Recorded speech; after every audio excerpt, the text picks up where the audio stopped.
అందరికీ నమస్తే అండి. వెల్కమ్ టు ఆత్మీయ గోదావరి. మన ఆత్మీయ గోదావరి పశ్చిమ గోదావరి జిల్లా ఆచంట మండలం ఆచంటలో ఉన్నాము.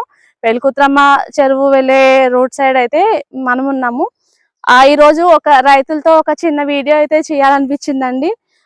ఎప్పుడు చూసినా అంటే ఏదో ఒక సమస్యతో రైతు అయితే ఇబ్బంది పడుతూ ఉంటారు కదా. కానీ ఈ రోజు నాకు చాలా హ్యాపీ అనిపించింది ఈ వర్షం చూడగానే. దుబ్బు అది బాగా చేసి కంకి బాగా చేసి చేను చాలా బాగుందండి. అందుకే ఈ సంవత్సరం రైతులకి ఏ విధంగా ఉంటుంది అంటే రైతు లాభం పొందుతున్నారా లేదా అని తెలుసుకునేటందుకు ఈ వీడియో అయితే చేయడం జరిగింది. ఒకసారి చేను చూడండి ఎంత బాగుందో. కంకి అది కూడా చూడండి ఎంత బాగుందో అసలు చేను అంతా కూడా. ఇదిగో సో ఈ పరిస్థితిని చూస్తుంటే రైతులకైతే చాలా బాగుంటుంది అనిపించింది. వాతావరణం కూడా అనుకూలిస్తే రైతులందరూ కూడా చాలా ఆనందంగా ఉంటారు.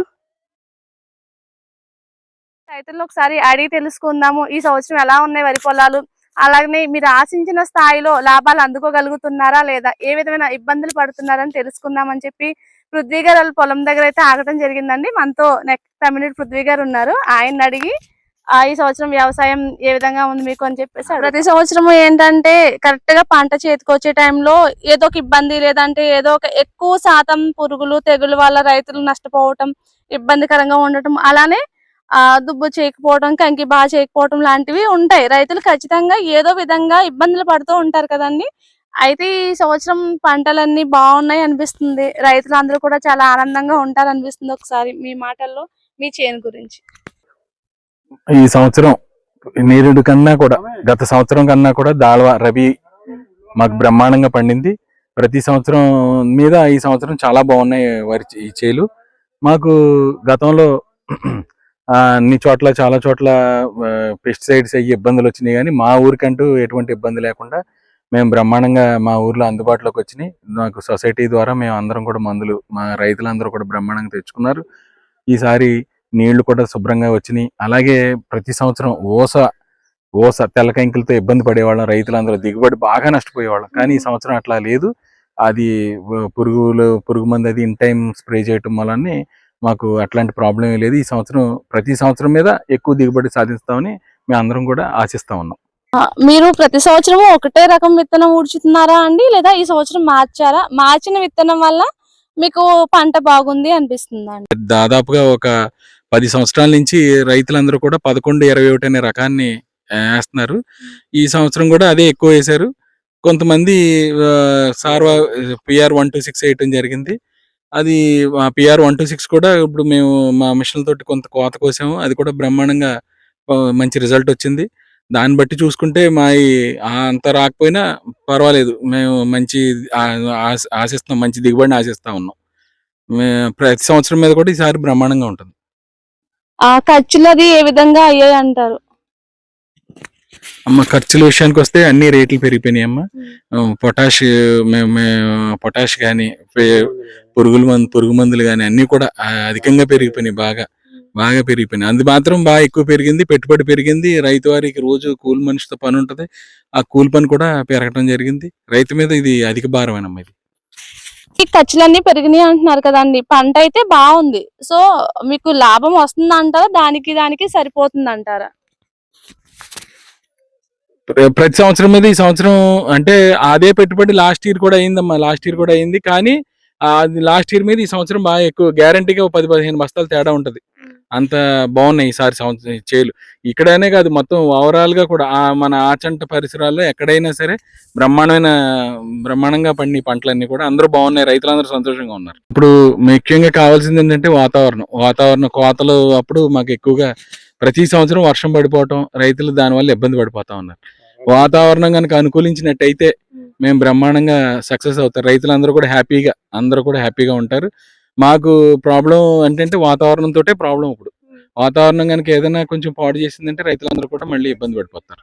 ఈ సంవత్సరం వాతావరణంలో అనేక కొత్త రకాల మార్పులు చోటు చేసుకుంటున్నాయని శాస్త్రవేత్తలు వాళ్ళు కూడా చెప్తూ ఉన్నారండి. అయితే ఎలెనో అనేది కొత్త రకమైన వాతావరణంలో మార్పు అది ఏర్పడుతుందంట. అయితే అతివృష్టి లేదంటే అనావృష్టి, ఆ పరిస్థితుల దృష్ట్యా రైతుగా మీరు ఏ విధమైన మార్పులు మీ పంటలో చేసుకోవాలనుకుంటున్నారు? నేను 2 రోజుల నుంచి వింటున్నాను ఎలెనో గురించి. శాస్త్రవేత్తలు కూడా బాగా ప్రచారం చేస్తా ఉన్నారు. ఈసారి అయితే అధిక వర్షపాతం లేకపోతే వర్షపాతం పూర్తిగా లేకుండా పోవచ్చని కూడా చెప్తున్నారు. సో దాన్ని దృష్టిలో పెట్టుకుని మేము రైతులందరం కూడా ఏంటంటే నవధాన్యాలు చేలో జిమ్మటం వల్ల భూమి బాగా సారవంతం అయ్యి అలాగే నీటి ఎద్దడిని కూడా తట్టుకుంటుందని శాస్త్రవేత్తలు చెప్పడం జరిగింది. దానికి మేమందరం కూడా ప్రిపేర్ అయ్యి ఉన్నాం రైతులందరం కూడా. ఒక రైతుగా మీరు ఇది వరకటి రోజుల్లో ఏంటంటే 3 పంటల కింద వచ్చాయి కదండి. మధ్యలో మనం ఏదో ఒక పంట వేసుకుని రైతు లాభం పొందేవాళ్ళు. ఇప్పుడు ఏంటంటే నీళ్లు అటు ఇటుగా అంటే ముందు రావటం వెనక రావటం ఆ విధంగా 2 పంటలు అయిపోయినాయి. ఆ పంటకి ఈ పంటకి మధ్యలో టైం సరిపోవట్లేదు అంటున్నారు కదా రైతులన్నీ. సో ఒక రైతుగా మీరు ప్రభుత్వం నుంచి ఏ విధమైన మార్పులు కోరుకుంటున్నారు? అంటే మాకు ఇప్పుడు ఏప్రిల్ 15 తర్వాత కాలువలు కట్టేసి వెంటనే కాలువల పనులు చేసి మాకు తొందరగా నీళ్లు విడుదల చేస్తే జూన్ 1వ తారీఖు నీళ్లు విడుదల చేయగలిగితే మేము ముందుగా నార్మల్ అయిపోసుకుని ఇది ఏమవుతుందంటే సార్వా లేట్ అవటం, దాళవా కూడా లేట్ అయిపోతుంది. అదే మేము ఏప్రిల్ 10-15 తారీఖులకి మేము కోతకి కనుక వచ్చేస్తే వర్షాలు అవి లేకుండా మేము అందరం కూడా సేఫ్ సైడ్గా మాకు వడ్లన్నీ కూడా మాసుళ్ళు అయిపోతాయి. సో ఏంటంటే మేము గవర్నమెంట్ రిక్వెస్ట్ చేసేది ఏంటంటే కాలువలు పూడికలు అవి తీసి శుభ్రంగా పనులు అవి చేయించి మాకు జూన్ 1వ తారీఖు కల్లా వాటర్ వచ్చేలా చేస్తే రైతులు నార్మల్ తొందరగా వేసుకుంటారు. దానివల్ల మేము అందరం కూడా మంచి పంట దిగుబడి వస్తుంది. మాకు ఏ టెన్షన్ లేకుండా మాసుళ్ళు అయిపోతాయి. అలాగే ఈ ప్రభుత్వం వచ్చిన దగ్గర నుంచి కూడా నాకు ధాన్యం డబ్బులు ఇన్ టైంలో వేసి మమ్మల్ని 24 గంటల్లో డబ్బులు వేసి రైతుల్ని చాలా పరుస్తా ఉన్నారు. సో మేము దీనికి ధన్యవాదాలు చెప్పుకుంటున్నాం ప్రభుత్వానికి. మనతో మరొక రైతు తమ్మినేటి బలరాం గారు ఉన్నారండి. నమస్తే అండి. మనకి దగ్గరలోనే మాటేరు వరి పరిశోధన సంస్థ ఉంది. అయితే అనేక రకాల వరి వంగడాలు దాల్వాలోను సార్వాలోను కూడా ఎక్కువ విస్తీర్ణంలో సాగయ్యే వరి వంగడాలు మన మాటేరు వరి పరిశోధన సంస్థలోనే తయారైన విత్తనాలు కదా అండి. అయితే ఆ సంస్థ గురించి అందరికీ నమస్కారం అండి. మాకు అతి దగ్గరలో మార్టేరులో వ్యవసాయ పరిశోధన సంస్థ వారు చాలా కాలం నుంచి రైతులకి మంచి సహాయ సహకారాలు చేస్తున్నారు. గతంలో MTU 7029 రకం ఇంచుమించుగా దానికి 70-80 ఏళ్ళు వయసు ఉంటుందండి ఆ విత్తనానికి. ఈ రోజుకి మొదటి పంటలో వేసుకుంటాకి అది రాటు తేలినగానే ఉంది, మంచి దిగుబడిని కూడా ఇస్తుంది. అలాగే రెండవ పంటకి ఇప్పుడు 1127 రకం ఉంది, మంచిదే విత్తనం. అది ఎక్కువ రోజులు పంటకు వస్తుంది. అది ఇంచుమించుగా 150 రోజులకి పంటకు వస్తుంది. అలా కాకుండా 130 రోజులకి 125 రోజులకి వేరే కొత్త వరి వంగడాలు రైతులకు అందిస్తే ఈ మూడు పంటలు వేసుకోవచ్చు. మొదటి పంటకి 70-29, మధ్యలో మినుము పెసర, తర్వాత దాల్వా రబీకి వరి వ్యవసాయం అలాగా కనుక చేస్తే శాస్త్రవేత్తలు అలాంటి సహాయం చేస్తే ఇక్కడ ఈ ఏరియా అంతా కూడా 3 పంటలు పండించడానికి చాలా అనుకూలంగా ఉంటుంది. అలాగే కాకుండా మన గతంలో ఈ రబీ పంటకి చాలా చోట్ల ఎరువులు యూరియా కాంప్లెక్స్ ఎరువులుకి టైంకి అందిని చాలామంది, కానీ ఆచంటలో ప్రత్యేకంగా ఆచంట పరిసర ప్రాంతాలకి ది మృత్యుంజయ విశాల సహకార పరపతి సంఘం ప్రభుత్వ ధరలకే అందించి రైతులకి చాలా తోడ్పాటు కల్పించింది. దానివల్ల రైతులు చాలా ప్రయోజనం పొందారు. బ్లాక్ మార్కెట్కి వెళ్లకుండా వాళ్ళు కొనుక్కోగలిగారు. అది చాలా సంతోషకరమైన విషయము.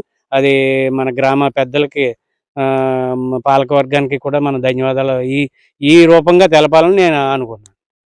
మన ఆత్మీయ గోదావరి ఛానల్లో రైతులకి సంబంధించిన అనేక వీడియోలు, రకరకాల వీడియోస్ అన్ని కూడా మన ఆత్మీయ గోదావరి ఛానల్లో వస్తున్నాయి కదండి. ఆత్మీయ గోదావరి ఛానల్ గురించి మీ మాటల్లో. మన ఆత్మీయ గోదావరి ఛానల్లో ప్రజలకి తెలియని విషయాలన్నీ కూడా అంటే రైతులకే కాదు, దేవాలయాల గురించి, రైతులకి మన ఇతర విషయాలన్నీ కూడా ఎక్కడ ఏమేమి మంచి జరిగినా అది అన్ని ప్రజల్లోకి తీసుకురావడానికి చాలా కృషి చేస్తున్నారు. ప్రత్యేకంగా ఆత్మీయ గోదావరికి ధన్యవాదాలు. అలాగే మాటేరు వ్యవసాయ పరిశోధన కేంద్రం గురించి కూడా చాలాసార్లు వరి వంగడాల గురించి, తెగుళ్ళ గురించి, పురుగు మందుల గురించి అనేక వ్యవసాయ అవసరాల కోసం రైతులకి సలహాలు సంప్రదింపులు చేయడంలో బాగా కృషి చేస్తున్నారు. ప్రత్యేకంగా ధన్యవాదాలు తెలుపుకుంటున్నామండి ఆత్మీయ గోదావరి. ఇలాగే భవిష్యత్ కాలంలో మీరు చాలా సర్వీస్ చేసి అందరి మన్ననలు పొందాలని, తద్వారా రైతులకి ప్రజలకి ప్రయోజనం చేకూరుతుందని, అది మీకు మంచి క్రెడిబిలిటీగా ఉంటుందని కోరుకుంటున్నాను. చూసారు కదండి, మన ఆత్మీయ గోదావరి ఛానల్లో రైతులకి సంబంధించిన అనేక వీడియోస్ అన్ని కూడా మీరు ఆదరించాలంటే మన ఆత్మీయ గోదావరి ఛానల్ ని లైక్ చేయండి, షేర్ చేయండి, సబ్స్క్రైబ్ చేయండి, కామెంట్ చేయండి, బెల్ ఐకాన్ ని క్లిక్ చేయండి. మా నోటిఫికేషన్స్ అన్ని మీ వరకు చేరుతాయి. నమస్తే. అందరికీ నమస్తే అండి. వెల్కమ్ టు ఆత్మీయ గోదావరి. మన ఆత్మీయ గోదావరి పశ్చిమ గోదావరి జిల్లా ఆచంట మండలం ఆచంటలో ఉన్నాము. పెళ్లికుత్రమ్మ చెరువు వెళ్ళే రోడ్ సైడ్ అయితే మనం ఉన్నాము. ఈ రోజు ఒక రైతులతో ఒక చిన్న వీడియో అయితే చేయాలనిపించిందండి. ఎప్పుడు చూసినా అంటే ఏదో ఒక సమస్యతో రైతు అయితే ఇబ్బంది పడుతూ ఉంటారు కదా. కానీ ఈ రోజు నాకు చాలా హ్యాపీ అనిపించింది ఈ వర్షం చూడగానే. దుబ్బు అది బాగా చేసి కంకి బాగా చేసి చేను చాలా బాగుందండి. అందుకే ఈ సంవత్సరం రైతులకి ఏ విధంగా ఉంటుంది అంటే రైతు లాభం పొందుతున్నారా లేదా అని తెలుసుకునేటందుకు ఈ వీడియో అయితే చేయడం జరిగింది. ఒకసారి చేను చూడండి ఎంత బాగుందో. చేను కంకి అది కూడా చూడండి ఎంత బాగుందో అసలు. చేను అంతా కూడా ఇదిగో. సో ఈ పరిస్థితిని చూస్తుంటే రైతులకైతే చాలా బాగుంటుంది అనిపించింది. వాతావరణం కూడా అనుకూలిస్తే రైతులందరూ కూడా చాలా ఆనందంగా ఉంటారు.